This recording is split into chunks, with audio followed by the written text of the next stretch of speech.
بالقاسم محمد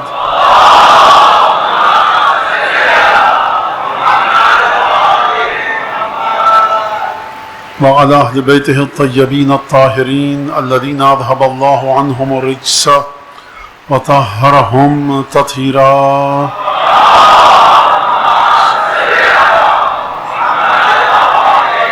اللعن الدائم على أعدائهم أجمعين. أما بعد فقد قال الله الحكيم في كتابه المجيد: أعوذ بالله من الشيطان الرجيم يا أيها الذين آمنوا اتقوا الله وآمنوا برسوله يؤتكم كفلين من رحمته ويجعل لكم نورا تمشون به ويغفر لكم والله غفور رحيم. درود پر جی محمد آل محمد.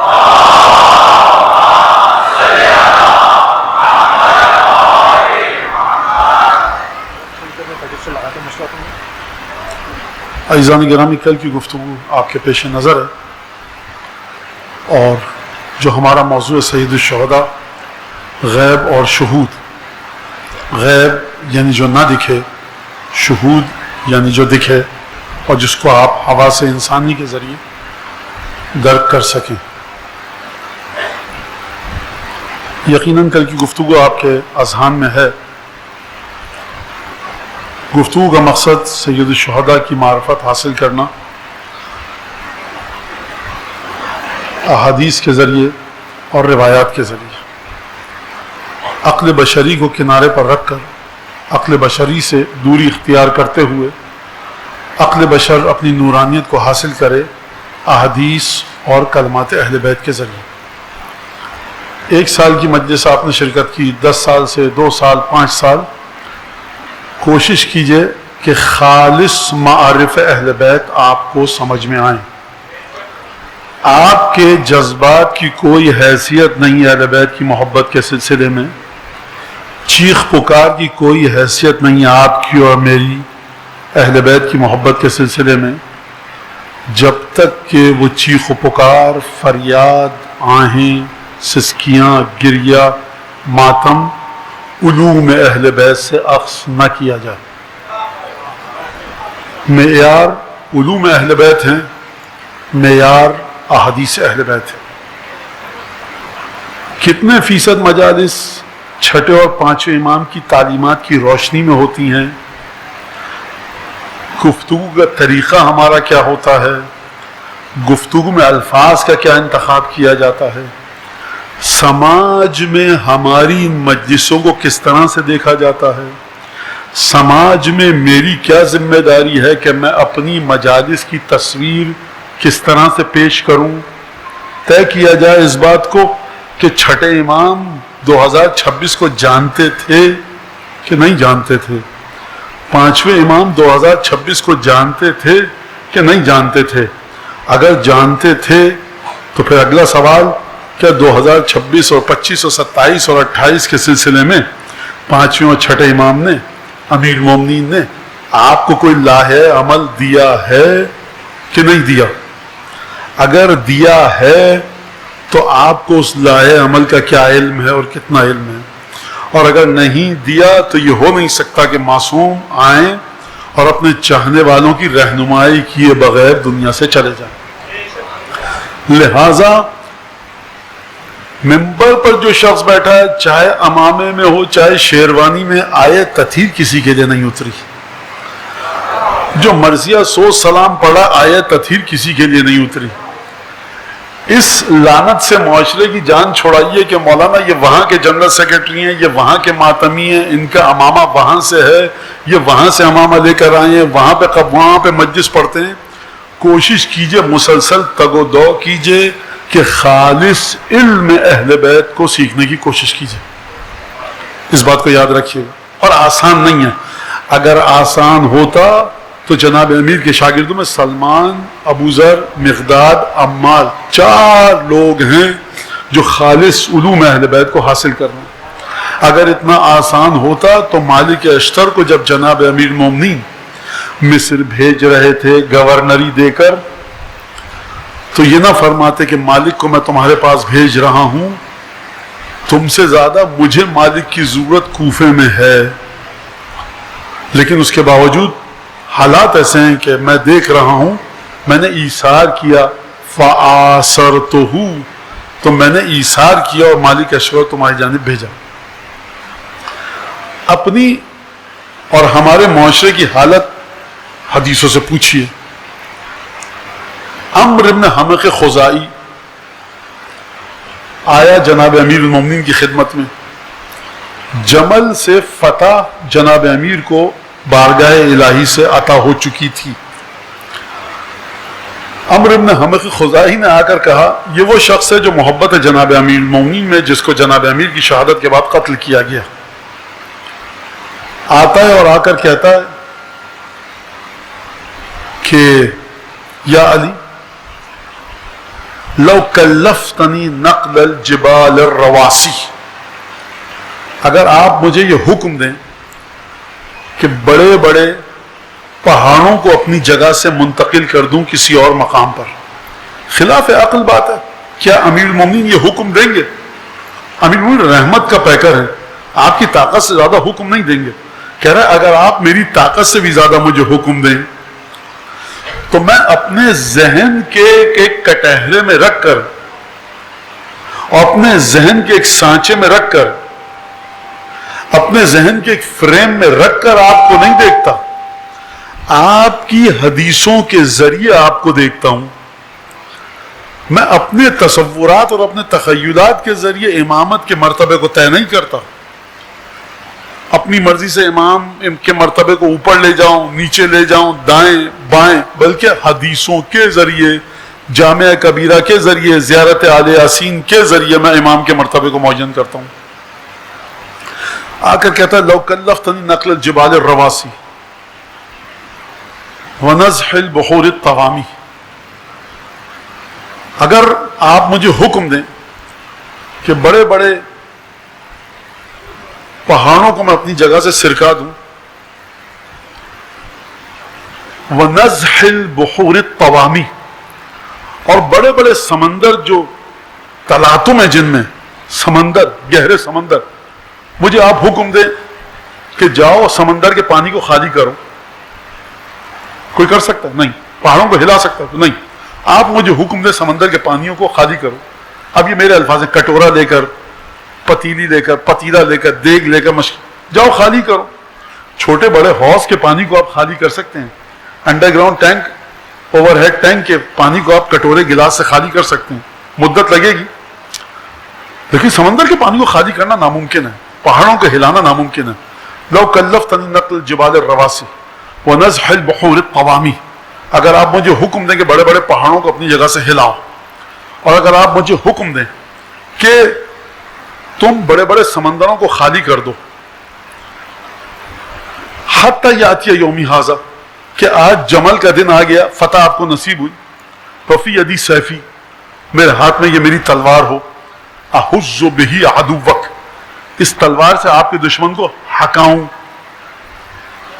دوڑا دوں، بھگا دوں میدان جنگ سے، یعدو بہ کعبک ویفرج بہ حجتک، پھر دشمن کو بھگانے کے بعد پہاڑوں کو ہلاؤں، سمندروں کے پانی کو خالی کروں، اور پہاڑوں کو سرکا دوں، آپ کے دشمن کو ہکا دوں، بھگا دوں، جس کے بعد یعدو بہ کعبک ویفرج بہ حجتک، آپ کی دلیل کو مضبوط کروں، جو آپ ہم کو دلائل سکھاتے ہیں اسے مضبوطی کے ساتھ سماج کے سامنے پیش کروں۔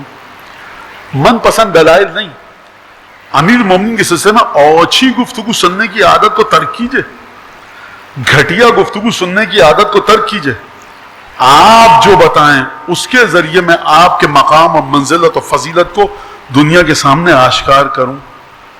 اگر یہ سارے کام کر بھی ڈالوں، ما ظننت انی ادیت من حقک الذی یجب لک علی، تب بھی میں نہیں سمجھتا کہ آپ درود پڑھتے محمد آل محمد پر۔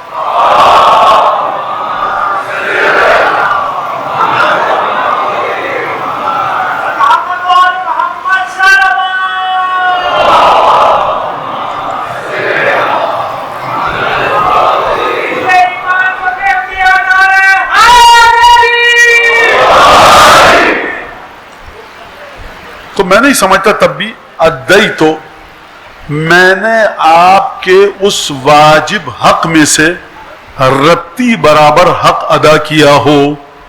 بس بیٹا ایک کافی ہے، کافی ہے، یہ کافی ہے، بس کافی ہے. آپ لوگوں کو ڈسٹربینس تو نہیں ہو رہی اس آواز کے ذریعے؟ پنکھے آواز صحیح آ رہی ہے آپ کو؟ ٹھیک ہے، بس ٹھیک ہے بیٹا، ایک رہن دو، کافی ہے، بس ایک کافی ہے. اتنی دیر سے تمہارا انتظار کر رہے تھے، تم بڑی دیر سے آئے.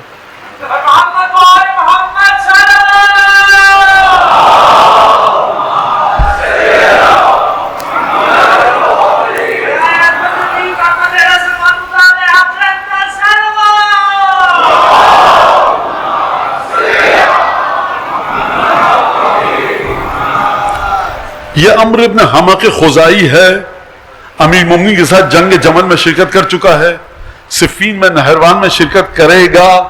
اس کے باوجود یہ فرما رہا ہے کہ کاش آپ مجھے یہ حکم دیتے، وہ حکم جو آپ نے سنے، پہاڑوں کو ہلا دوں، سرکا دوں، سمندروں کو خالی کر دوں، یہاں تک کہ میرے ہاتھ میں تلوار ہو، احز بہی عدوک یعدو بہی کعبک ویفرج بہی حجتک، آپ کے دلائل کو آشکار کروں. اس کے بعد بھی میں نہیں سمجھتا کہ آپ کے حق کو میں نے ادا کیا ہو جو واجب ہے، رتی برابر حق ادا کیا ہو. جب جناب امیر نے یہ جملہ سنا تو لگتا یہ ہے، شیخ مفید نے نہیں لکھا لیکن مجھے لگتا ہے کہ ہاتھ اٹھا کر یہ جملہ لکھا شیخ مفید نے، اللہم نور قلبہ بالیقین واہدہ الصراط المستقیم لیت فی شیعتی مئتا مثلک. پروردگار اس کے دل کو، اس کے قلب کو نور سے بھر دے، اس کو ہمیشہ سیدھے رستے پر رکھ. اور پھر عمرو ابن حمق خزائی سے مخاطب ہوئے کہ کاش تجھ جیسے 40,000 کا لشکر ہے صفین میں جناب امیر کا، تجھ جیسے کاش میرے شیعوں میں 100 ہوتے. درد کو سمجھیے آپ، تجھ جیسے، یہ تجھ جیسے کیسے؟ علی ابن ابی طالب یعنی مشیت پروردگار کے جاری ہونے کا مقام. آپ علی ابن ابی طالب کے بارے میں طے کر ہی نہیں سکتے کہ امیر المومنین کی بہادری ہمیشہ یہی رہے گی کہ دشمن کو تلوار سے مار بھگایا. علی ابن ابی طالب کی فصاحت و بلاغت اور علم کی تجلی ہمیشہ یہ رہے گی کہ علی ہر مقام پر جب بھی کوئی سوال کرے خطبہ دیتے ہوئے نظر آئیں. آپ یہ طے نہیں کر سکتے، آپ یہ طے نہیں کر سکتے کہ علی ابن ابی طالب سے جب بھی کوئی مشکل یا آسان سوال کیا جائے جناب امیر ضرور جواب دیں گے. ہو سکتا ہے کبھی خاموش ہو جائیں، ہو سکتا ہے کبھی تلوار نہ اٹھائیں، ظلم سہتے رہیں، ہو سکتا ہے کبھی خطبہ دینے کی درخواست کی جائے تو خطبہ نہ دیں. تو مولانا کیوں؟ ابھی تو میں نے کہا آپ کو کہ مقادیر الرب تہبط الی مقادیر الرب تصدر من بیوتکم، کہ پروردگار عالم کے مقدرات، پروردگار عالم کے فیصلے آپ کی ذات سے، آپ کے گھروں سے جاری ہوتے ہیں. یہ وعاء علم اللہ ہے، عیبت علم اللہ ہے، یہ علم خدا کا خزانہ ہے، یہ مشیت الہی کو جاری کرتے ہیں. کیا آپ کبھی فیصلہ کر سکتے ہیں کہ پروردگار اس وقت کیا کرے گا؟ کیا آپ یہ فیصلہ کر سکتے ہیں کہ پروردگار کل صبح کیا کرے گا؟ کیا آپ یہ فیصلہ کر سکتے ہیں کہ پروردگار عالم مریم کو اس کٹھن امتحان سے نہیں گزارے گا؟ کیا آپ یہ فیصلہ کر سکتے ہیں کہ عیسیٰ کو کب آسمان پر اٹھائے گا؟ کیا آپ یہ فیصلہ کر سکتے ہیں کہ حابیل کو قابیل قتل نہ کرے؟ کیا آپ یہ فیصلہ کر سکتے ہیں کہ موسیٰ کی قوم وہ نافرمانی کرے؟ یہ تمام کے تمام فیصلے آپ نہیں کر سکتے، مشیت الہی کرے گی. اگر مشیت الہی کو آپ اپنی عقل کا پابند نہیں کر سکتے تو علی ابن ابی طالب کی سیرت کو بھی آپ اپنی عقل کا پابند نہیں کر سکتے. وجہ اس کی کیا ہے؟ مشیت الہی. یہ مشیت الہی ان کے وجود سے جاری ہوتی ہے. مولانا یہاں پر اس شخص نے مولا کائنات کے ہاتھ کیوں باندھ دیے؟ علی ابن ابی طالب تو بہادر، یہ روایت ہم نہیں مانتے. میاں تم علی کو سمجھتے ہو اپنی طرح، مشیت کا پیکر سمجھو، سب سمجھ میں آ جائے گا. لہٰذا اس بات کو خوب اچھی طرح سے سمجھیے. اب میں ایک واقعہ بیان کروں گا کہ سید الشہداء کے سلسلے میں ہے. پہلے میں ایک بات بیان کر دوں آسانی سے، بڑے کوئی اس میں کوئی لڑائی جھگڑے کی بات ہی نہیں ہے. مولانا وہ آپ نے یہ کہا، یہ کہہ دیا امام حسین کے بارے میں، ماتم کے بارے میں، یہ امام حسین اس لیے نکلے تھے، آپ نے یہ کہا، انہوں نے کہا. بھائی دیکھیے سیدھی واضح بات ہے، کوئی لڑائی جھگڑے کی بات نہیں. میں ممبر پر بیٹھا ہوں، جو میری سمجھ میں امام حسین آئیں گے اصول کافی کے صدقے میں، جامعہ کبیرہ کے صدقے میں، زیارت اہل یاسین کے صدقے میں، مقاتل کے صدقے میں، روایات اور احادیث کے صدقے میں، سید الشہداء کی زیارتوں کے صدقے میں، زیارت اربعین کے صدقے میں، زیارت وارث کے صدقے میں، زیارت اہل یاسین کے صدقے میں، جو اہل بیت سے دعائیں آئی ہیں، میں اس امام حسین کو آپ تک پہنچانے کا پابند ہوں. لہٰذا میں واضح بات کر دوں کہ یہ جو شہر میں آپ کے امام حسین کے کربلا کا مقصد یہ تھا، ماتم اس وجہ سے کرو، ماتم ایسا ہوگا تو یوں غلط ہے تو یوں صحیح، میں نہیں مانتا. لہذا بچے اپنی انرجی کو، توانائی کو ضائع نہ کریں. پر میں نہیں مانتا، نہ آیت عطی مجھ پر اتری ہے نہ کسی دوسرے پر.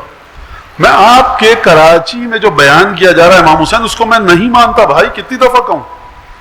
مولانا کیسے نہیں مانتے؟ اگر یہاں پر سلمان اور ابو ذر ممبر پہ بیٹھے ہوتے تو میں مان لیتا. لہذا خوب توجہ کیجئے.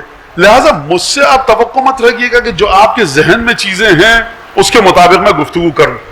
اور میں کیا کروں؟ اب ممبر پر بیٹھ رہا ہوں، اگر سید الشہداء کے فضائل کو اس طرح سے نہ بتا پاؤں کہ جو سید الشہداء کی اولاد کا حق ہے، تو میں ممبر پہ بیٹھا کیوں ہوں؟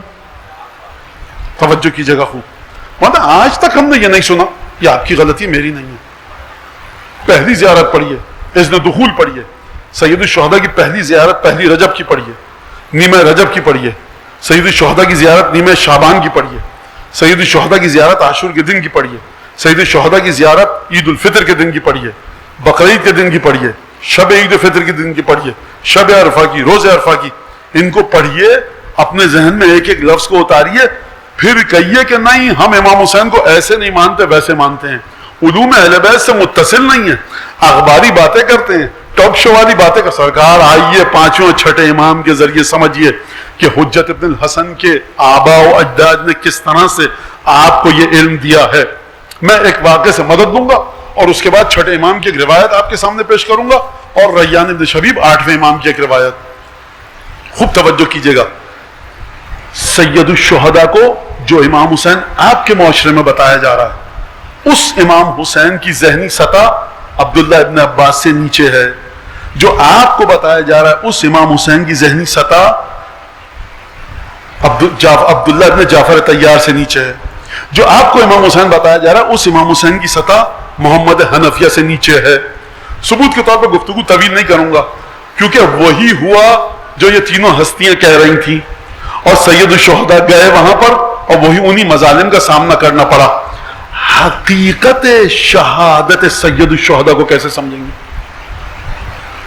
کہاں سے سمجھو گے؟ قبر میں جب جائیں گے، جس سید الشہداء کو اپنی قبر میں لے کر جائیں گے وہی سید الشہداء وہاں دکھے گا. مشکل بات ہے، سمجھیے اس کو. اب اس کو فضائل پڑھیں، مسائل پڑھیں، مجھے نہیں پتا، مجھے حیثیت کو بتانا ہے جس طرح سے روایات میں ہے. خوب توجہ کیجئے کس طرح سے اس بات کو بتایا جائے. مدد لیتا ہوں حارث ابن اعور حمدانی سے. حارث ابن اعور حمدانی مولا کا شاگرد ہے. بخار سے اٹھا، کئی دن سے جا نہیں پایا جناب امیر کی زیارت کے لیے، کوفے میں موجود ہے. بخار سے افاقہ ہوا، منہ پر پانی کا چھپاکا ڈالا، بخار ذرا کم ہوا، اور ایک بدنما سی لاٹھی ٹیکتا ہوا گیا علی ابن ابی طالب کی بارگاہ میں. دق الباب کیا، اذن شرف یابی ملا، سلام کیا. مولانا جواب دیا. مولانا ایک عجیب سوال کیا، کہا ما جاء بک فی الحر، یہ اتنی گرمی میں کیوں آیا ہے میرے پاس؟ جناب امیر نہیں جانتے کیوں آیا ہے. علی ابن ابی طالب کو بھی لطف آتا ہے اپنے چاہنے والے کی زبان سے دل کے بھید سنیں. نجف میں زری کے سامنے جا کر جو آپ نوحہ پڑھتے ہیں تو امیر مومنین کے علم میں اضافہ ہو رہا ہوتا ہے. قصیدہ پڑھتے ہیں نجف میں زری کے سامنے جا کر مولا کائنات کو آپ علم میں اضافہ کر رہے ہوتے ہیں. نہیں، پھر کیوں پڑھتے ہیں؟ یا علی آپ میرے دل میں ایسے ہیں، اس کا ہے ثواب. خلاصہ یہ کہ یا علی ڈر رہا تھا کہ مر نہ جاؤں آپ کے دیکھنے سے پہلے. کیا کیوں ڈر رہا تھا؟ اذا بلغت النفس الى ها هنا ترانی حیث تحب، جب تیری روح یہاں تک پہنچ جائے گی، جان نکلنے والی ہوگی، محبت کرتا ہے مجھ سے. گرمی میں کیا لینے آیا ہے؟ کہ حبک یا امیر المومنین، آپ کی محبت گرمی میں لائی ہے. کیوں آئے ہو؟ ڈر رہا تھا بخار میں موت نہ آ جائے. آپ کے لیے بخار ایک کھیل ہے. اس زمانے میں بخار بڑی عجیب بیماری تھی. ما جاء بک فی الحر، گرمی میں کیا لینے آیا ہے؟ حبک یا امیر المومنین، آپ کی محبت میں آیا ہوں. کہا کہ ڈر کیوں نہ تھا مر جاتا. اچھا پہلی بات تو سن کہ تجھے بخار تھا، مجھے پتا تھا کہ تجھے بخار ہے، اور جن تکلیفوں سے تم گزر رہے تھے ہمیں علم تھا، جب ہمارا چاہنے والا سچا چاہنے والا تکلیف سے گزرتا ہے تو ہمیں علم ہوتا ہے. کا ڈر کیوں رہا تھا؟ اذا بلغت النفس الہا ہونا، جب تیری روح یہاں تک پہنچ جاتی، ترانی حیث تحب، تو مجھے دیکھتا. کیا مولا نے فرمایا تو مجھے دیکھتا؟ ایک جملے کا اور اضافہ فرمایا، اس جملے کو سیکھیے نوجوان بچے بچیاں، میری بیٹیاں، میری بچیاں، مائیں بہنیں، یہاں میرے بچے سنیں. فرمایا تو مجھے دیکھے گا. کیا جناب امیر نے یہ فرمایا تو مجھے دیکھے گا؟ کہا کہ نہیں، مجھے دیکھے گا اس انداز سے کہ تو مجھ سے جیسی محبت کرتا ہوگا. علی ابن ابی طالب کو مولانا کی سطح پہ رکھتے تھے، حجت الاسلام والمسلمین کی سطح پہ رکھتے تھے، آیت اللہ العظمیٰ کی سطح پہ رکھتے تھے. علی ابن ابی طالب اپنی آبا کی گرد جھاڑنے کروڑوں حجت الاسلام آیت اللہ العظمیٰ کنارے پہ چلے جائیں. آپ کیا بات؟ اب آپ کل سن لیجیے گا مولانا مرجعیت کی مخالفت کر رہے تھے. میاں نہ علی کے بغیر خدا چاہیے، نہ جناب امیر کے بغیر مرجعیت چاہیے. خوب توجہ کے ساتھ سنیں.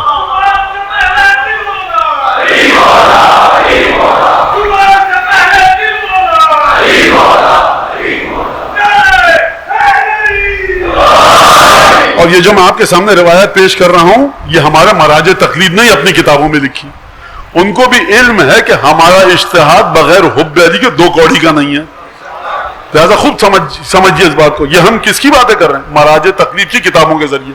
میں اس طرز تفکر کی مخالفت کر رہا ہوں جو آپ کے شہر میں، آپ کے ملک میں پھیلایا جا رہا ہے. خیر، کہا کہ اچھا ترانی حیث تحب. کہا کہ اس کے بعد فرمایا کہ ترانی وانا قائم بین یدی رسول اللہ، تو مجھے دیکھے گا پل صراط پر کہ جب میں موجود ہوں گا رسول خدا کے آگے آگے لوائے ہم دے کر. ترانی حیث تحب، تو مجھے دیکھے گا جس طرح سے تو مجھ سے محبت کرے گا. وعند المقاسمہ، حارث نے پوچھا یا علی یہ مقاسمہ کیا ہے؟ کہا جب میں جنت اور جہنم کو تقسیم کروں گا، کہوں گا یا نار خذی ہے فإنہ من عدوی، یا نار دعی ہے فإنہ من شیعتی. اے آتش جہنم اس کو چھوڑ دے، یہ میرا خالص چاہنے والا ہے، اس کو دبوچ لے، یہ میرا دشمن ہے. تو یہ مقاسمہ کے وقت تو مجھے دیکھے گا حیث تحب. 3 مقامات بتائے جناب امیر نے، اور تینوں کے تینوں مقامات کے بارے میں یہ فرمایا تو ترانی ترانی ترانی، تو مجھے دیکھے گا، تو مجھے دیکھے گا، تو مجھے دیکھے گا. صرف یہ نہیں فرمایا تو مجھے دیکھے گا، فرمایا حیث تحب، جیسی محبت کرے گا. یہ کیا جملہ ہے جیسی محبت کرے گا؟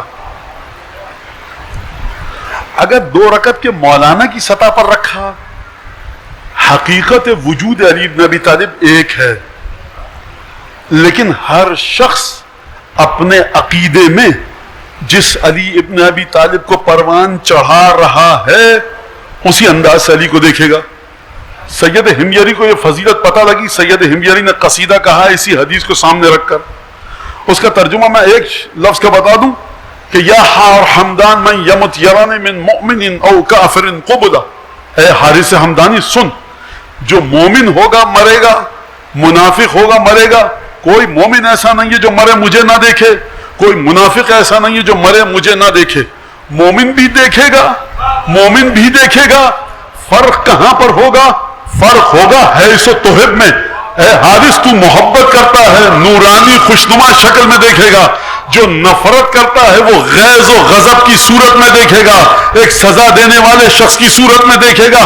تو یہ جو مولا نے فرمایا تم جیسی محبت کرتے ہو، یہ مولا اپنے بارے میں نہیں فرما رہے، یہ اپنے تمام فرزندوں کے بارے میں فرما رہے ہیں کہ جس طرح حسین کو رکھو گے اسی طرح سے حسین تمہیں اس دنیا میں دکھیں گے. حسین کو تم نے رکھا فیڈل کاسٹرو کے برابر، چوہن لائی کے برابر، ماؤ زے تنگ کے برابر، گاندھی جی کے برابر، جناح صاحب کے برابر. حسین کو اس سطح پر رکھا، منہ پر مارا جائے گا یہ عقیدہ. حسین ابن علی کو رکھو کہ وہ ہستی کہ جس کی غیب اور شہود دونوں پر حکمرانی ہے. حسین ابن علی کو رکھو جس طرح سے نانا نے بتایا، جس طرح سے مادر گرامی نے بتایا، جس طرح سے بڑے بھائی سبط اکبر امام مجتبیٰ نے بتایا، جس طرح سے چھٹے اور پانچویں امام نے بتایا. ان ہستیوں نے کہاں بتایا؟ جا کر زیارت پڑھیے اور دیکھیے جا کر. اب مزید ایک اور واقعہ بتاؤں اور اس کے بعد میں ان دونوں حدیثوں کو آپ کے سامنے پیش کروں گا. عبداللہ ابن حسن ایک امام زیادہ ہے، چھٹے امام کے مقابلے پر آ گیا، اصول کافی کتاب الحجت میں روایت موجود ہے. ایک شخص آیا، مسجد نبوی میں بھیڑ جمع تھی، فقہ پر، حدیث پر، علوم پر گفتگو ہو رہی تھی. اس نے کہا بھائی دیکھو بات سنو، محمد باقر دنیا سے جا چکے ہیں، اب اہل بیت میں کون امام ہے؟ امام باقر جا چکے ہیں، اب کون امام ہے؟ بھیڑ لگی ہوئی تھی اور لوگوں کو وہ علم و فضل کی باتیں کرتا دیکھ رہا تھا. کی صاحب نے ہاتھ پکڑا، لے گئے امام حسن کے ایک پوتے کے پاس جو عبداللہ ابن حسن تھا اور امام صادق کا مخالف تھا. کہا کہ امام کی امامت کو جانچنے کا طریقہ یہ ہے کہ جو امام نے ہم کو علم سکھایا اسی کے مطابق جانچیں. کچھ سوال کیے، اس میں نہیں جاؤں گا، تفصیلی گفتگو ہے. کہا کہ حضور ایک شخص تھا، دیکھا داڑھی، چہرے پر بارش، عبادت کے آثار، پیشانی پر سجدہ، یہی امام ہوگا، بنو ہاشم سے تعلق ہے. امام کو عمل کے ذریعے مت پہچانو، امام کو حدیث رسول کے ذریعے پہچانو. خوب توجہ کیجئے گا، عمل امام آپ کی عقلوں سے ماورا ہے، حدیث کے ذریعے پہچانیے کہ کس کو امام بنا کر گئے. امام کا عمل آپ کے تصور میں مقید نہیں ہو سکتا، حدیث کے ذریعے سمجھیے. کئی سوالات کیے، کہا کہ یہ بتائیں جوتے پر مسح کے بارے میں کیا کہتے ہیں؟ کہا ہم نہیں کرتے لیکن صالح سلف اس پر مسح کرتے تھے. پوچھنے والے نے دیکھا کیا آپ میں اس کا، یہ کون ہے؟ نصابہ ہے، نصابہ کلبی اس کا لقب ہے. گیا کہا کہ ہم نہیں کرتے لیکن اصحاب سلف کرتے تھے جو گزر گئے. اس نے کہا تم امام معصوم اگر ہو تو یہ دوسروں کی بات کیا کر رہے ہو کہ دوسرے کرتے تھے ہم نہیں کرتے، مجھے بتاؤ غلط ہے کہ صحیح. پھر ایک آخری سوال اسی پہ گفتگو، پھر حدیث کی طرف آتا ہوں. کہ حضور یہ بتائیے کہ ایک شخص نے اپنی بیوی سے کہا انت تعلق بعدد نجوم السما، میں نے تمہیں طلاق دی، کتنی دفعہ طلاق دی؟ جتنے آسمان میں ستارے ہیں. اگر 3 طلاقیں ہو جائیں تو عورت کی طلاق ہو جاتی ہے، بائن ہو جاتی ہے، اب وہ دوبارہ شادی نہیں کر سکتی اس شوہر سے جس نے طلاق دی. تو اب حضور یہ بتائیے کہ انت تعلق بعدد نجوم السما، طلاق دی میں نے تمہیں، کوئی شوہر اپنی بیوی سے کہے کہ جتنے ستاروں کے برابر، اس کا کیا حکم ہے؟ تو انہوں نے ایک جواب دیا علم حیات کے مطابق کہ جب وہ ستارہ فلاں برج میں داخل ہو تو یہ اس کی بیوی نہیں رہے گی. کہا کہ حضور بہت شکریہ، خدا حافظ، التماس دعا. دل میں سمجھ گیا کہ آپ امام نہیں ہیں. دوبارہ آ کے بیٹھا اسی رش میں، بھیڑ میں جو مسجد نبوی میں علم اور درس و تدریس میں مشغول تھی. ایک شخص کو دیکھا آیا چپکے سے، کہا کیا ہوا؟ کہا امام نہیں ہے. علم کو اپنے بتا نہیں سکا جو ائمہ کی علم کا خاصہ ہے. کہا تمہیں لے کے چلوں اصلی امام کے پاس؟ کہا چلو. کہا جعفر ابن محمد امام ہے. سوالات کیے کہ ابن رسول اللہ یہ بتائیے جوتے پر مسح جائز ہے؟ امام نے کہا باطل ہے. کہا یہ بتائیے کسی نے اپنی بیوی کو طلاق دی انت تعلق بعدد نجوم السما، جتنے آسمان میں ستارے ہیں تم کو طلاق دی تو کیا طلاق ہو گئی؟ نہیں ہوئی. عبداللہ ابن حسن نے کیا جواب دیا تھا کہ ایسے طلاق ہوگی. امام نے کہا تعریف سورۃ الطلاق، سورہ طلاق آتی ہے پڑھنی؟ کہا کہ ہاں آتی ہے. کہا اقرا، پڑھو. اس نے پڑھنی شروع کی. جب وہ آیا وَطَلِّقُهُنَّ لِعِدَّتِهِنَّ، جب اس آیت پر پہنچا کہ جہاں طلاق کا حکم ہے، سوال کیا تھا راوی کا؟ ستاروں کے برابر جس نے طلاق دی تو طلاق ہو گئی کہ نہیں ہوئی؟ جب وہ طلاق کی آیت پر پہنچا امام نے کہا رک جاؤ. یہ رک گیا. امام نے کہا اترا ہاں ہونا نجومن، یہاں پر ستاروں کو دیکھ رہے ہو کیا آیت میں؟ کہا کہ نہیں ابن رسول اللہ. کہا تو پھر پوچھ کیوں رہے ہو؟ کہا خدا نے جس چیز کا ذکر نہیں کیا اس چیز کو لے کے کیوں آ رہے ہو؟ کہا پھر عدت کیسے ہوگی؟ کب یہ نامحرم ہو جائے گی؟ دوسری شادی کر پائے گی کہ نہیں کر پائے گی؟ امام نے جواب دیا ترد علی سنت رسول اللہ، اس آیت کو سنت رسول کی روشنی میں سمجھو. اب میں نتیجہ لے کر آگے بڑھوں. ایسی مجلس ہوگی تو دیکھیے اس کا کوئی فائدہ نہیں ہے. امام حسین کے لیے روئیں گے تو فائدہ نہیں ہے. ایسی مجلس میں شمر بھی آ کر ماتم کرتا ہے. آپ نے اگر گئے زری کو چوم لیا، آپ اسلام سے کتنی دور ہیں. زری کے قریب جانے کا شوق ہے، زری کی زیارت کر لی. قاتلان امام حسین نے تو امام حسین کو دیکھا بھی تھا، آپ تو زری کو دیکھ کر آئے ہیں، خوش مت ہوئیے. آپ گریہ کر رہے ہیں تو یزید کے لشکر والوں نے بھی گریہ کیا تھا، ایسا گریہ کا فائدہ کیا؟ تو میری درخواست ہے ان لوگوں سے، حضور جن چیزوں کو آپ گریہ کی شرط بتا رہے ہیں اپنے چھٹے امام سے مدد مانگوں گا. کیا ستارے دیکھ رہے ہو یہاں پر جو ستاروں کو شرط میں داخل کر رہے ہو؟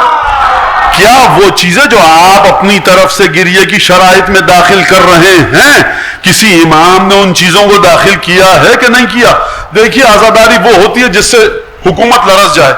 چھٹے امام نے اپنے گھر میں عزاداری کی حکومت لرزی، امام سجاد نے اپنے گھر میں عزاداری کی حکومت لرزی، امام باقر نے اپنے گھر میں عزاداری کی حکومت لرزی، دیبل نے آ کر امام رضا کو قصیدہ سنایا حکومت لرزی. اگر حکومت نہیں لرزی تو کہیے کہ امام کی بارگاہ میں جو عزاداری کی گئی وہ درست نہیں تھی، ہماری عزاداری درست ہے. یاد رکھیے ان چیزوں کو عزاداری میں شامل مت کیجئے کہ جن کو امام نے شامل نہیں کیا. نوجوان بچوں سے یہ کہا جا رہا ہے کہ تم تو زری دیکھ کر آئے، دشمنان امام حسین نے تو امام حسین کو دیکھا تھا، آپ تو یہاں پر رو رہے ہیں. قاتلان امام حسین بھی روئے تھے، شمر بھی رویا تھا. واللہ بخدا ایک روایت دکھاؤ جو معصوم سے آئی ہو کہ شمر ملعون نے گریہ کیا ہو.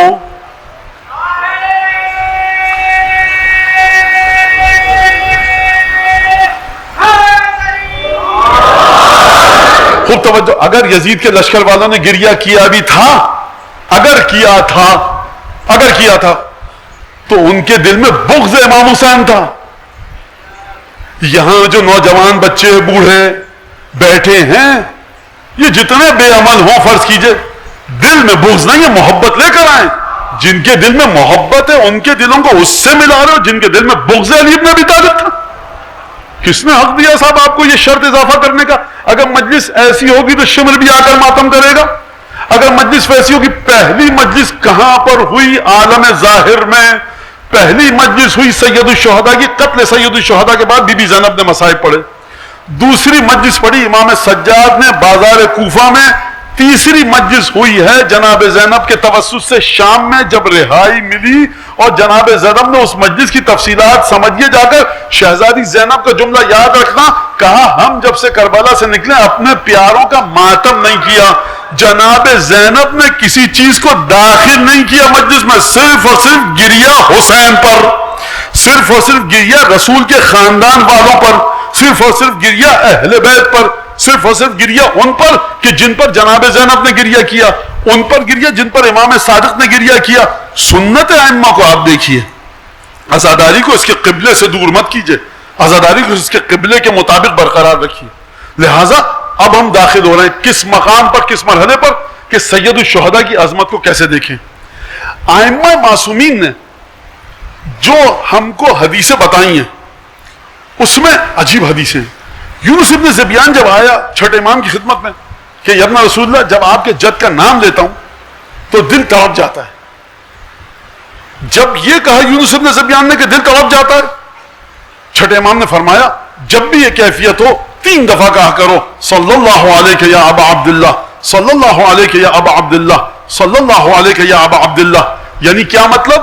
یونس نے کہا تھا دل تڑپ جاتا ہے، چھٹے امام کہہ رہے ہیں تمہارا دل تڑپتا ہے، سلام کیوں کروں میں حسین ابن علی کو؟ یہ مت سمجھنا کہ یونس، یہ میرے جملے ہیں، یہ مت سمجھنا یونس کہ تم نے حسین کو یاد کیا. ادنا اعلیٰ کو یاد کر ہی نہیں سکتا. دل کی طرف بتاتی ہے کہ حسین نے تم کو یاد کیا. کیونکہ حسین نے تم کو یاد کیا، یہ تحفہ حسین کی جانب سے تمہارے پاس آیا کہ حسین نے تم کو یاد کیا. دل تڑپا. اب میں کیا کروں؟ احسن کما احسن اللہ علیک، جیسے خدا نے تم پر یہ احسان کیا، حسین نے احسان کیا، تم کو یاد کیا. اب میں کیا نیکی کروں حسین کے ساتھ؟ صلی اللہ علیہ ابا عبداللہ. بھائی اگر دل میں حسین کی یاد آئی، دل تڑپ گیا، یہ کسی عمل کا نام ہوتا تو مولا کیوں کہہ رہے اس کے جواب میں یہ کہو. یعنی یہ قانون بتا رہا ہے ہم کو کہ حسین ابن علی نے عالم عقبہ سے تم کو یاد کیا ہے، لہذا حسین کی بارگاہ میں سلام پیش کرو. اور اس کے بعد چھٹے امام نے وہ زیارت سکھائی یونس ابن زبیان کو، جو زیارت مفاتیح الجنان میں ہے. کہاں سے سکھائی؟ کہاں جب جاؤ فرات سے غسل کرو، لباس پاک و پاکیزہ ہو، قدم مختصر رکھو، جب جانا اور اس کے بعد السلام علیکہ حجت اللہ ابن حجتہ، السلام علیکہ قتید اللہ ابن قتیدہ، السلام علیکہ ثار اللہ وابن ثارہ. سلام کیسے کرو؟ سلام کرو حسین ابن علی کو، السلام علیکہ حجت اللہ وابن حجتہ. سلام و مولا حسین آپ پر، آپ خدا کی حجت ہیں اور آپ کے والد گرامی بھی خدا کی حجت ہیں.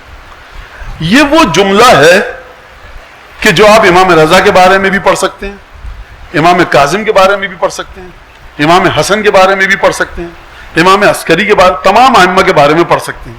آپ بھی حجت ہیں مولا، اور آپ کے والد بزرگوار بھی خدا کی حجت ہے. یہ تمام ائمہ کے لیے پڑھا جا سکتا ہے.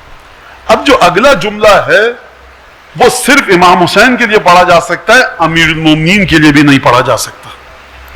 السلام علیک یا قتیل اللہ و ابن قتیلہ، سلام مولا حسین آپ پر، آپ کشتہ حق ہیں اور آپ کے والد بھی کشتہ خدا ہیں.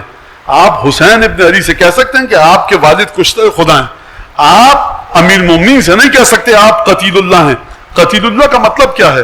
پرانے عرب کے کلچر کے ذریعے بتاؤں، ثقافت کے ذریعے. ایک شخص ہے مقتول قبیلہ اوس کا، ایک شخص ہے مقتول قبیلہ خزرج کا، ایک ہے قبیلہ تمیم کا، ایک ہے قبیلہ بنو امیہ کا، ایک ہے بنی عبد شمس کا، ایک مقتول ہے بنی اسد کا، ایک مقتول ہے بنی ازد کا. جب ہر قبیلے کا مقتول ہوتا ہے تو پیسے کس کو ملتے ہیں؟ خون بہا اگر چاہے اسی قبیلے والوں کو، اس کے بیٹے کو، باپ کو، بیوی کو، بچوں کو. پرانے عرب کلچر میں بدلہ کون لیتا تھا؟ جس قبیلے کا مقتول ہو. یہ ہو نہیں سکتا کہ بنو تمیم کا مقتول ہو اور اوس قبیلہ اوس آ جائے اور انتقام دے. یہ ہو سکتا کہ بنو اوس کا کوئی مقتول ہو اور بنو اسد انتقام دے. وہی انتقام دے گا جس کے قبیلے والا تھا. حسین ابن علی کس قبیلے سے؟ بنو ہاشم سے. یہ خون بنو ہاشم سے تعلق ہے جسدانی لحاظ سے، لیکن اس خون کی نورانیت عالم غیب میں یہ ہے کہ آقا آپ کسی قبیلے کے مقتول نہیں ہیں کہ اس قبیلے کو خون بہا دیا جا سکے.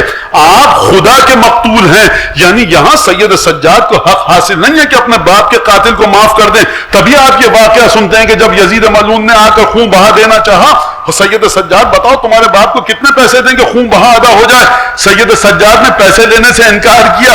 یہ مت سمجھیے گا کہ امام نے اپنی سخاوت کا مظاہرہ کیا.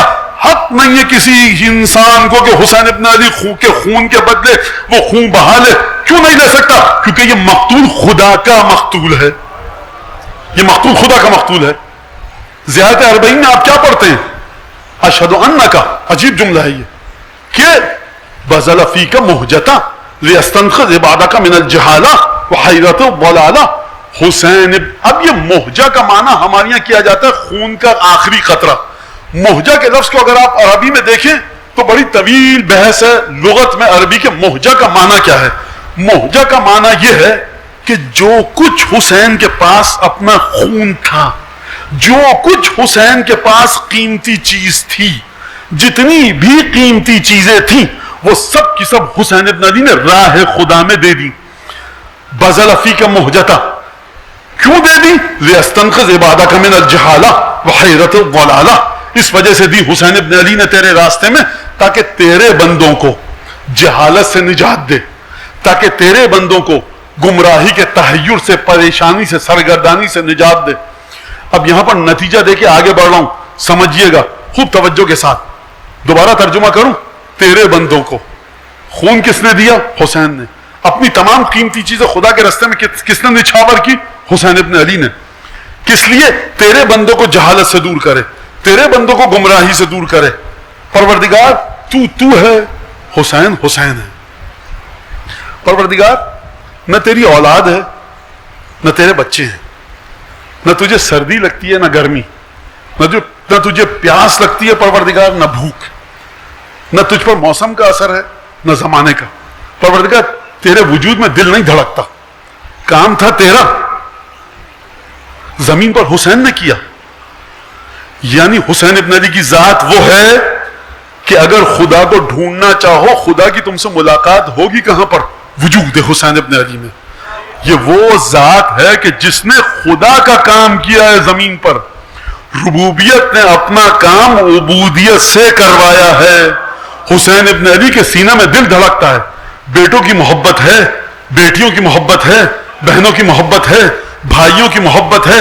لیکن پروردگار حسین ابن علی نے تیری خاطر، یہ مت سمجھیے گا کہ تیری خاطر پروردگار عالم نے زبردستی جبرن یہ کام کروایا. تیری خاطر کہ تیرے بندوں تک ہدایت پہنچ جائے، مقام عبودیت پر رہ کر ربوبیت کے کام کو زمین پر انجام دیا. ہے خدا کا کوئی ایسا بندہ جو بندہ ہو کر رب کے کام کو زمین پر انجام دے؟ سید الشہداء کی بارگاہ میں بلند آواز سے درود پڑھیے.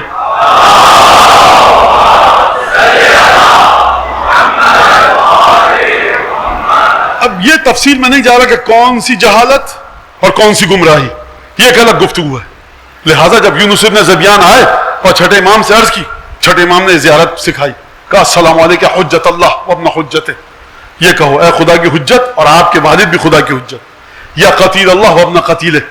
یعنی جس طرح سے ربوبیت کے مقام پر، جس طرح سے توحید کے مقام پر خدا وحدہ لا شریک ہے، بندگی کے مقام پر حسین ابن علی لا شریک ہیں. یعنی کیا مطلب؟ یعنی اس نیلے آسمان کے نیچے علم الہی میں کوئی ایسا شہید ہے ہی نہیں کہ جو خود بھی خدا کا خون ہو، جس کا پدر بھی خدا کا خون ہو.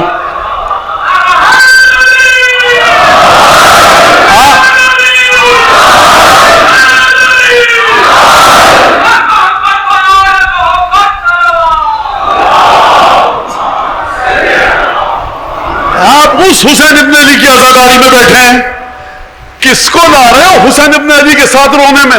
کس کے اوپر گریہ کروا رہے ہو؟ ساتھ شامل کیوں کر رہے ہیں آپ کسی بھی چیز کو؟ مت شامل کیجئے. ایصال ثواب کی مجلس کیجئے، ثواب ہدیہ کیجئے، ڈھیروں قرآن پڑھیے، نمازیں پڑھیے، اس کی ہر مرحوم جس کو آپ چاہتے ہیں لائیے، ہر چیز جس کو آپ اضافہ کرنا چاہتے ہیں کیجئے. حسین ابن علی کے برابر، حسین ابن علی کی عزاداری میں کوئی شرط آپ داخل مت کیجئے کہ جو امام نے داخل نہ کی ہو. لہذا خوب توجہ کے ساتھ سنیے گا اس بات کو، خوب توجہ کے ساتھ سنیے گا. اب وہ بیچارے ہمارے دوست جو مسلسل کہہ رہے ہیں کہ مولانا یہ باتیں مت کریں، یہ میں بیٹھا کس بات کے لیے ہوں یہاں پر؟ مولانا ادھر سے آئیے، ادھر آئیے، آبا دے دیجئے، پانی لا دیں، پنکھا، یہ میں بیٹھا کس بات؟ اوقات ہے میری شہر کی گلی میں گھوموں پھرتے ہیں، میر خوار کوئی پوچھتا نہیں. اوقات کیا ہے ہماری؟ جو عزت ہے اس منبر کی وجہ سے. ہماری ذمہ داری ہے کہ سید الشہداء کی عظمت کو اپنے جوانوں کے دلوں میں، دماغوں میں روشن کریں. لہذا فرمایا یا قتیل اللہ وابن قتیل. دو مرحلے ہیں سید الشہداء کی شہادت کے، ایک قتل ہونا اور قتل ہوتے وقت جو لہو گلو مبارک سے بہا. سید الشہداء کی منزلت یہ عالم غیب پر ہے. خوب توجہ کیجئے گا، میں اپنے موضوع میں دھیرے دھیرے داخل ہو رہا ہوں. اس کے بعد جب یہ بات ہوئی سار اللہ وابن سارے، یہ خون کس کا خون ہے؟ خدا کا خون ہے. اور پدر بزرگوار کا خون کس کا خون ہے؟ خدا کا خون ہے. یہ قتیل کس کا قتیل ہے؟ خدا کا مقتول ہے. والد بزرگوار کس کے مقتول ہیں؟ خدا کے مقتول ہیں. یہ تینوں چیزیں آپ سمجھ لی، یہ ہے اس کا غیب سے تعلق. خدا ہے اور حسین کا خون، خدا ہے اور حسین کا قتل. میری آپ کی حیثیت کیا ہے کہ معرفت حاصل کرو اور پرسا دو، عزاداری کرو اور تعزیت پیش کرو. یہ ہے حسین ابن علی کا غیبی پہلو. خدا کی بارگاہ میں اس خون کی کتنی قیمت ہے اب ذرا سمجھیے اس خون کو. خون کا ایک روحانی پہلو ہے، ایک مادی پہلو ہے. روحانی پہلو کیا ہے؟ کسی مظلوم کا خون ہے، سب کو دکھ ہوتا ہے. کسی عالم کو قتل کر دیا گیا، سب کو دکھ ہوتا ہے. کسی فقیر کو، مرج تقلید کو قتل کیا گیا، سب کو دکھ. عالم تھا. ایک خون کا مادی پہلو ہے کہ جو بدن سے، وجود سے خون بہتا ہے، یہ اس کا مادی پہلو ہے. اگر مادہ غیب کے تمام مراحل سے عبور کر کے غیب میں جا کر سکونت اختیار کرے تو اس مادے کو آپ کیسے سمجھیں گے؟ دوبارہ بات کرنے دیجیے. سید الشہداء کے خون طیب و طاہر کی بات ہو رہی ہے. آپ نے صدقہ دیا، چلیے قرآن سے مشکل کو حل کر دوں. لن ینال اللہ لحومہا، جو تم قربانی کرتے ہو نا، ولا دماؤہا، گوشت اور خون ان کا خدا تک نہیں پہنچتا. ولیکن ینالہ التقوی منکم. مینا میں قربانی کی، کربلا میں کی، مکہ میں کی، مدینہ میں کی، کراچی میں کی، عشرے میں کی، نظر کے لیے کی. امام حسین کے گوشت نہ ہمارے پاس آتا ہے نہ ان کا خون آتا ہے. یہ دنیا میں کیا؟ ولیکن ینالہ التقوی منکم، تمہارا تقوی ہم تک پہنچتا ہے. عالم غیب مادے کی جگہ ہی نہیں ہے. اس معنی میں نہیں کہہ رہا کہ کوئی کہے مولانا کہہ کے چلے گا ماد جسمانی نہیں ہے، نہیں، وہ ایک الگ گفتگو ہے. عالم غیب میں یہ جو تم نیک کام انجام دے رہے ہو یہ نہیں پہنچتا، تمہارا تقوی پہنچتا ہے. سید الشہداء کے بارے میں کیا فرمایا؟ سیدہ کا خون یہ مادی خون ہے، بدن اقدس سے جاری ہوا، آنکھوں سے دیکھا، ہاتھ سے چھو بھی سکتے ہیں، دیکھ سکتے ہیں، محسوس کر سکتے ہیں جن لوگوں نے دیکھا. کیا فرمایا چھٹے امام نے یونس ابن زبیان سے؟ کہو وَأَشْهَدُ أَنَّ دَمَكَ سَكَنَ فِي الْقُلْبِ، مولا میں گواہی دیتا ہوں آپ کا خون اسی مادی کیفیت میں خلد میں جا کر ساکن ہوا، جس کے مادی خون کا یہ مرحلہ ہے کہ وہ عرش کے، افلاک کے، سماوات کے تمام پابندیوں سے گزر کر عالم خلد میں اپنی مادی حیثیت سے ساکن ہو جائے. تو یہ بتائیے کہ اس کی روح کس مرحلے پر ہوگی؟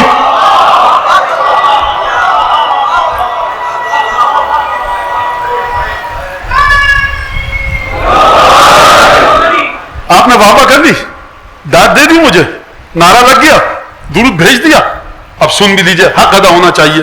یہ جملہ میرا نہیں ہے، یہ جملہ ہے زعیم حوزہ علمیہ قم عالم وقت حضرت آیت اللہ العظمیٰ الحاج الشیخ حسین وحید خراسانی کا، جو تشریح آپ کے سامنے پیش کی. میری عقل کہاں جائے گی وہاں تک؟ یہ ہے ہمارا فقیہ، یہ ہے مرجع تقلید. روایت بتائی رسول خدا خود سید الشہداء کے ساتھیوں کے خون کو شیشی میں جمع کر کے کربلا سے عالم قدس پہ گئے. اشہد ان دمک سکن فی الخلد، یہ ہے خون کی قیمت. اگر انتقام خون حسین کی بات کرتے ہو تو ہم اور آپ ہیں ہی نہیں کہیں. ہم کہاں پر ہیں؟ اس مقام پر ہیں جو زیارت عاشورہ نے مجھ کو اور آپ کو دیا. اس پر پھر انشاءاللہ پرسوں ترسوں گفتگو ہوگی. ہم کہاں پر ہیں؟ ہم خون حسین کے انتقام میں کہیں نہیں ہیں. مولانا مختار نے دے دیا روایات، بالکل مختار نے انتقام دیا، لیکن روایات ایک عجیب انداز سے گفتگو کرتی ہیں. کیا بات بتاؤں کیا نہ بتاؤں، ایک عجیب انبار ہے روایات کا اس سلسلے میں کہ کیوں حجت ابن الحسن ہی قتل جب کریں گے قاتلان امام حسین کو تو کیوں وہ انتقام خدا کی بارگاہ میں انتقام ہے. مختار نے کام اچھا کیا، خوش ہیں مومن، سید سجاد خوش ہیں، حضرت باقر خوش ہیں، لیکن انتقام جو خدا اپنے عالم غیب میں ثبت و ضبط کرے گا وہ کسی غیر معصوم کے ہاتھ سے ممکن ہی نہیں ہے جب تک معصوم ظہور کر کے انتقام نہ دے. کیوں؟ کیونکہ خون کا مالک خدا ہے. قتیل کسی قبیلے کا نہیں ہے، مقتول خدا کا مقتول ہے، تو انتقام بھی خدا لے گا. خدا کیسے لے گا؟ خدا اپنے ہاتھ کے ذریعے انتقام لے گا. خدا کا ہاتھ کون ہے؟ حجت ابن الحسن خدا کا ہاتھ.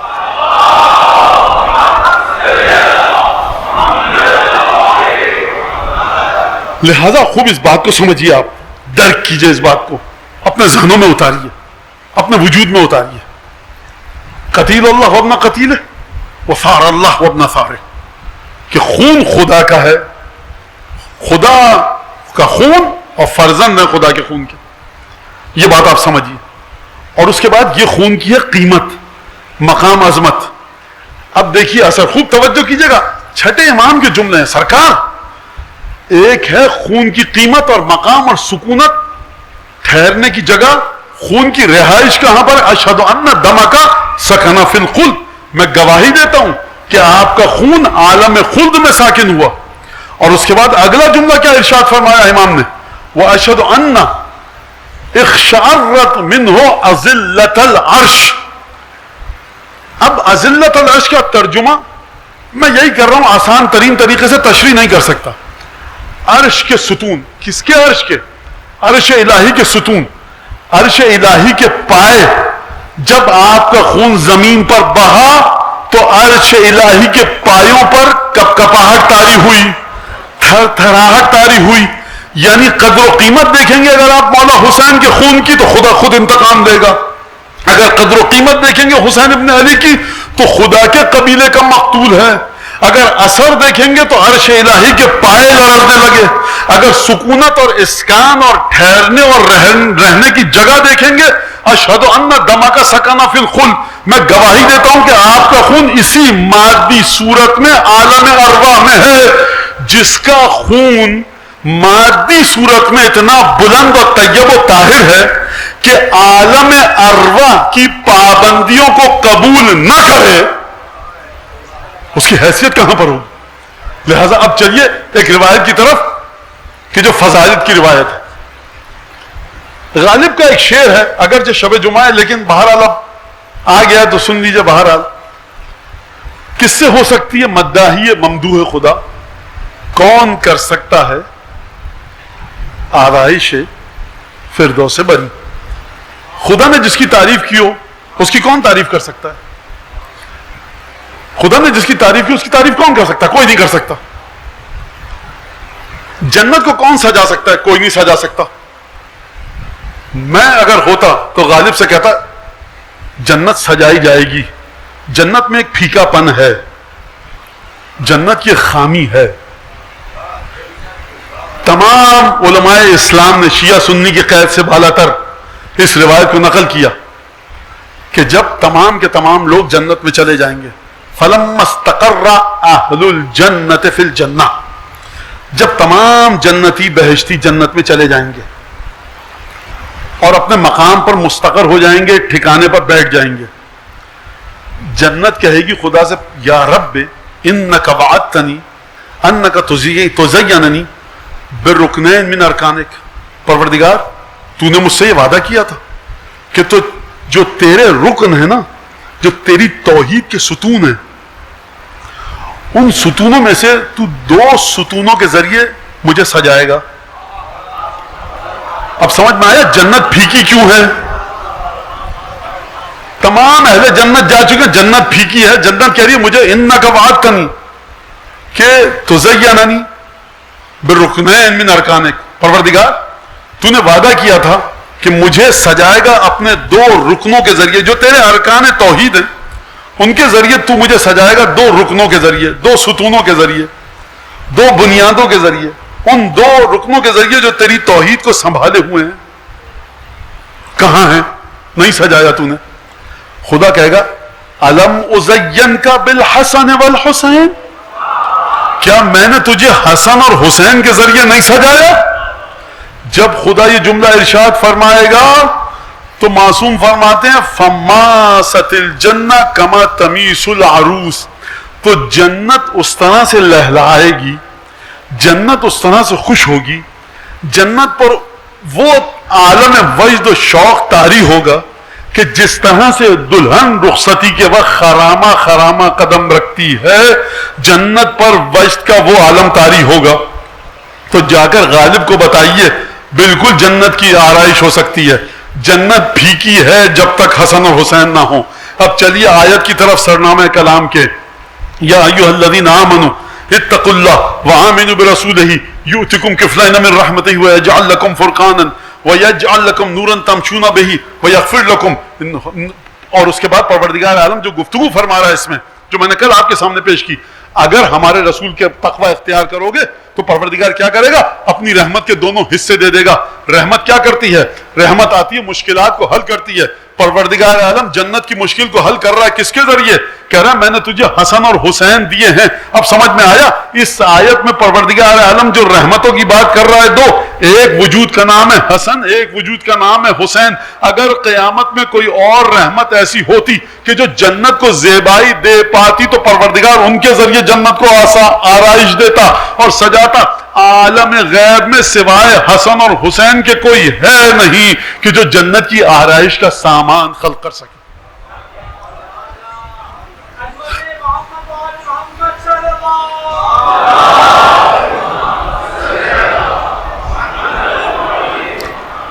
لہذا ریان ابن شبیب سے جو گفتگو فرمائی ہے 8ویں امام نے، ایک درود پڑھی محمد آل محمد۔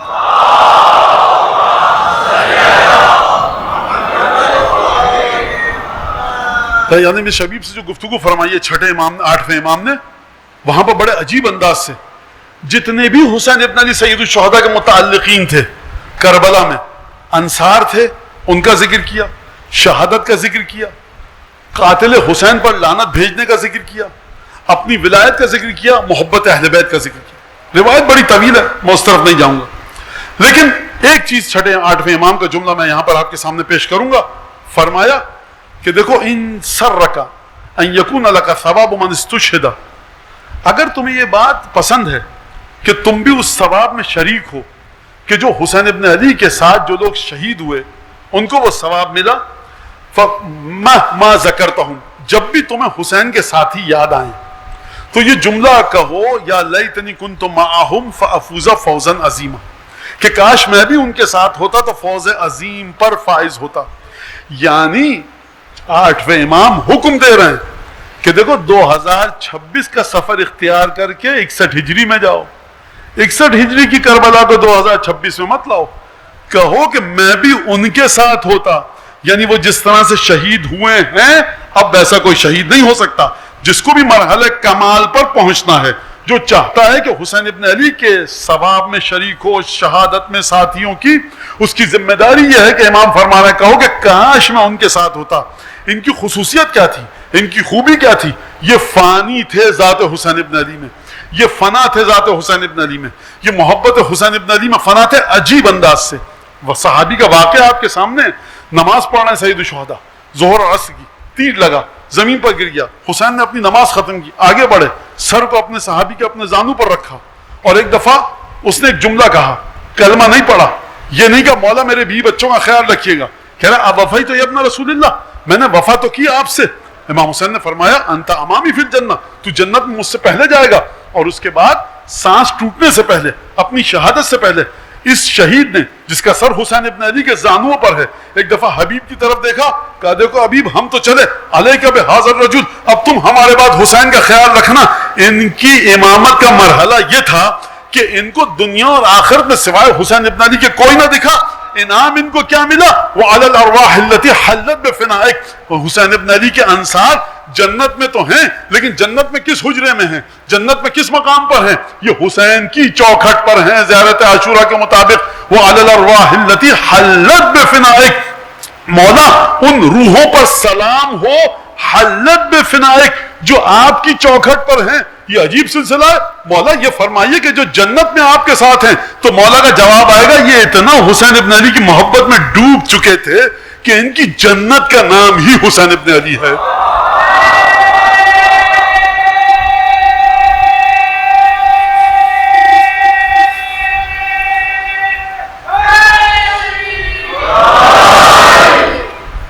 بس عزیزان کہنے بہت وقت لیا آپ کا، انشاءاللہ کل ہم مزید تفصیل سے موضوعات پر گفتگو کریں گے۔ 2 محرم میں جو طریقہ ہے، آج کے دن سید الشہداء کا کربلا میں داخلہ ہوا تھا، اور سید الشہداء والد کربلا ہوئے۔ انیس نے اس منظر کو بڑے خوبصورت انداز سے رقم کیا۔ جب کربلا میں داخلہ شاہدی ہوا، دشت بلا نمونہ خلد بری ہوا، سر جھک گیا فلک کا یہ اوج زمیں ہوا، خورشید محو حسن حسین ہنسی ہوا، پایا فروغ نیر دین کے ظہور سے، جنگل کو چاند لگ گئے چہرے کے نور سے، پھیلی جو نکھت چمن شاہ بہروبر، صحرا میں لہ لہا گیا سبزہ بھی سر بسر، جلدی ہوا نے جا کے یہ دریا کو دی خبر، آیا تیری ترائی میں مختار خشک و تر، جیسے وہ بحر فیض برائے وضو بڑھے، جلدی قدم تولے کہ تیری آبرو بڑھے۔ مجھے اس پہ 2 جملے کہنے دیجئے۔ ہوا نے جا کر دریا سے کہا دیکھ حسین آ چکا ہے، حسین کا ارادہ ہے وضو کرنے کا، اور حسین اپنا ہاتھ دست مبارک دریا فرات میں ڈالیں گے وضو کے لیے۔ اس سے پہلے کہ حسین تجھ تک آئے، تو حسین کے قدموں کو چھو لے تاکہ تیری آبرو بڑھے۔ یہ انیس نے کیا فرمایا؟ پھیلی جو نکہت چمن شاہ بہروبر۔ انیس یہ نہیں کہہ رہے کہ حسین کی خوشبو پھیلی، کہہ رہے حسین کے باغ کی خوشبو پھیلی۔ یہ کس باغ کی بات کر رہے ہیں انیس؟ اس باغ کے ایک پھول کا نام ہے ابو الفضل عباس، ایک پھول کا نام ہے علی اکبر، ایک پھول کا نام ہے اون و محمد، ایک پھول کا نام ہے قاسم ابن الحسن۔ اور پھولوں کا ذکر آپ نے سنا؟ میں ایک بن کلی کا ذکر کروں جو 6 مہینے کا حسین کا علی اصغر.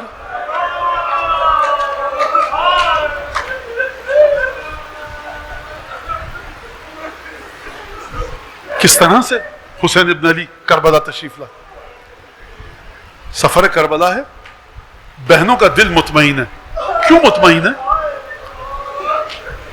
مدینے سے مکے اور مکے سے کوفے جانا چاہتے ہیں، حور نے راستہ روک لیا، کربلا پہ اتارا. بہنوں کا دل کیوں مطمئن ہے؟ اس کی وجہ یہ کہ کہیں بھی جب پڑاؤ ڈلتا ہے نا، کچھ خوبرو نوجوان ہیں وہ حسین کی بہنوں کے خیموں میں جاتے ہیں. بھئی یہ کون نوجوان ہے جو حسین کی بہنوں کے خیموں میں کہا بھئی دیکھو یہ تو علی اکبر ہے، پھوپھی ہے، یہ عباس اور ان کے 3 بھائی ہیں. یہ کیوں جاتے ہیں؟ یہ چاہتے ہیں کہ بی بی کوئی کام ہے تو بتائیے، خیمہ کہاں نصب کریں، کھانا کب تناول فرمائیں گی، مصلی کہاں پر بچھائیں. یہ کیوں کر رہے ہیں ایسا؟ فاطمہ کی بیٹی ہیں زینب، خدمت فرض ہے سب پر. یہ اپنے آرام سے پہلے زینب کے آرام کا خیال کرتے ہیں. جب ناکے بیٹھتے ہیں تو ناکوں کی لگام پکڑوا کر بٹھایا جاتا ہے. تمام بھانجے بھتیجے بیٹے بھائی آتے ہیں. ایک دفعہ زینب کبریٰ قدم رنجہ فرماتی ہیں. جب قافلہ آگے بڑھتا ہے بھائی بیٹے بھتیجے ناکوں کی لگامیں تھامتے ہیں. زینب کبریٰ محفل میں بیٹھتی ہیں. جناب سکینہ ہیں، جناب فروا، جناب رباب، نانی اور دادی کی کنیز جناب فضہ. یہ سلسلہ ہوتا ہے. اب ایک دفعہ یہ قافلہ کربلا میں آیا. ذوالجناح نے آگے بڑھنے سے انکار کر دیا. سید الشہداء نے اپنی سواری کے جانور کو بدلا. ایڑ لگا کر آگے بڑھنا چاہتے ہیں، ذوالجناح آگے نہیں بڑھا. دوسرے سواری کا دوسرا جانور تبدیل کیا، ذوالجناح آگے نہیں بڑھا. آپ حضرات سنتے ہیں 7 دفعہ، بعض جگہ 2 دفعہ ہے، بعض جگہ 7 دفعہ. اب حسین ابن علی نے کہا کہ کسی کو بلاؤ، بتاؤ اس جگہ کا نام کیا ہے. میں آپ کے سامنے ایک سوال پیش کروں، کیا آقا حسین کو نہیں پتا کہ یہ کون سی جگہ ہے؟ یہ بتانا چاہتے ہیں کہ میرے بیٹوں، میرے بچوں، میرے ساتھیوں اور اے میرے شیعوں، یاد رکھنا حسین پورے علم اور آگہی کے ساتھ کربلا آئے. کسی ضعیف بنو اسد کا ایک شخص تھا، وہ آیا، کہا اس جگہ کا کیا نام ہے؟ کہا یا ابن رسول اللہ اسے غاوریہ کہتے ہیں. کہا کوئی اور نام ہے اس کا؟ کہا فرزند رسول اسے نینوا بھی کہتے ہیں. کہا کوئی اور نام ہے اس کا؟ کہا اسے طف بھی کہتے ہیں. کہا اس کا کوئی اور نام بھی ہے؟ ایک بوڑھے کو بلا کر لایا گیا، اس نے کہا اسے مولا کربلا بھی کہتے ہیں. جیسے یہ جملہ آقا حسین نے سنا، کہا اللہم انی اعوذ بکا من کرب و بلاء انا للہ و انا الیہ راجعون. ایک دفعہ آقا نے استرجا کی آیت تلاوت فرمائی. میں کہوں گا آقا سے مولا حسین، محمل میں بیٹھی ہوئی بہن کے کانوں میں آواز چلی گئی، دل پر تیر چل جائیں گے. بس ایک دفعہ حسین اپنے ذوالجناح سے زمین پر آئے، قدم رکھا اور فرمایا ہا ہنا محط رحالنا، یہ وہی جگہ ہے جہاں ہمارے خیمے لگیں گے. ومصرع رجالنا، یہ وہی جگہ ہے جہاں ہمارے مرد کٹ کٹ کر گریں گے. ومقتل اطفالنا، یہ وہی جگہ ہے جہاں اور محمد قتل ہوں گے، علی اصغر کی گردن چھنے گی. وہ سبی عیالنا، یہ وہی جگہ ہے جہاں رسول زادیاں قیدی بنا کر لے جائی جائیں گی. میں دوبارہ جملہ دہراؤں، میں نے کیا جملہ کہا؟ جب حسین نے دیکھا کہ یہ کربلا ہے تو ایک دفعہ رکابوں سے پائے اقدس و اطہر کو نکالا اور قدم کربلا پر زمین کو منور کیا. بڑے سکون سے حسین زمین پر اترے. جیسے ہی عباس نے دیکھا ہوگا، علی اکبر نے دیکھا ہوگا، حسین ابن علی گھوڑے سے زمین پر اترنا چاہ رہے ہیں، لپک کر لگامیں پکڑی ہوں گی، علی اکبر نے رکابیں تھامی ہوں گی، قربوس کو ان محمد نے تھاما ہوگا، عباس کے بھائی آئے ہوں گے، فرزند رسول ہاتھ دیجیے